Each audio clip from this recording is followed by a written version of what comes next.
Tere päevast, härra Martin Helme. Kuidas läks teie visiit USA-sse? Ja USA-s ma olin peaaegu nädal aega, see oli päris tihe visiit. Algselt või see põhiüritused olid seal seotud rahvusliku palve hommikusöögiga, mis on väga suur, väga uhke ja pikk traditsioon neil, kus esines ka Donald Trump, pidas üle tunni aja see kõne, maru hea kõne oli, vihastas välja kõik õiged inimesed ehk demokraadid olid endast väljas pärast seda, liberaalid. Aga mul oli seal terve hulk kohtumisi ka USA kongressi liikmetega ja isegi ühe Valge Maja inimesega. Ja eks ma rääkisin seal ikkagi mitmest meie jaoks olulisest asjast. Me rääkisime sellest, et meil on problem samamoodi nagu Ameerikas, kus on praegu väga kuum sisepoliitiline teema on valimiste ausus.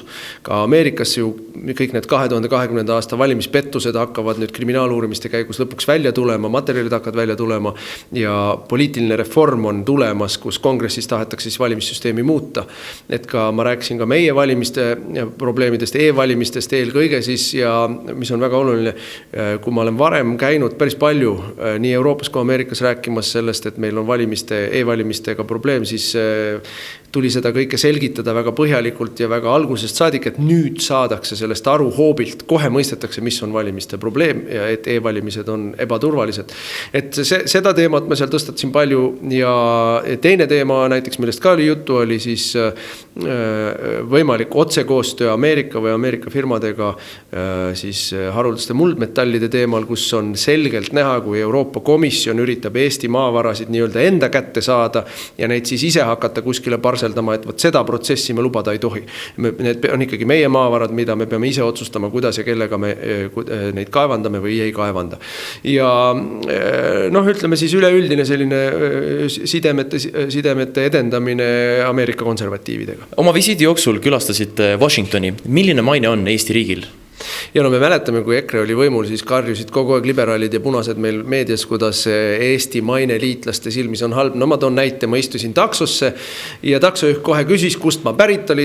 Taksojuht niisugune Washingtoni taksojuht, umedanahaline nagu ta oli, rääkis naljaka aktsendiga ka. Ja nii kui ma ütlesin, et ma olen Eestis, siis ta ütles, teil on see hull naine, Kaja Kallas. Ja teadis väga hästi, et Kaja Kallas on Eestis, teadis väga hästi, et ta on hull, teadis väga hästi, mis sõgedaid avaldusi ta on teinud, nii et selles mõttes Eesti maine Washingtoni taksojuhtide seas on olemas.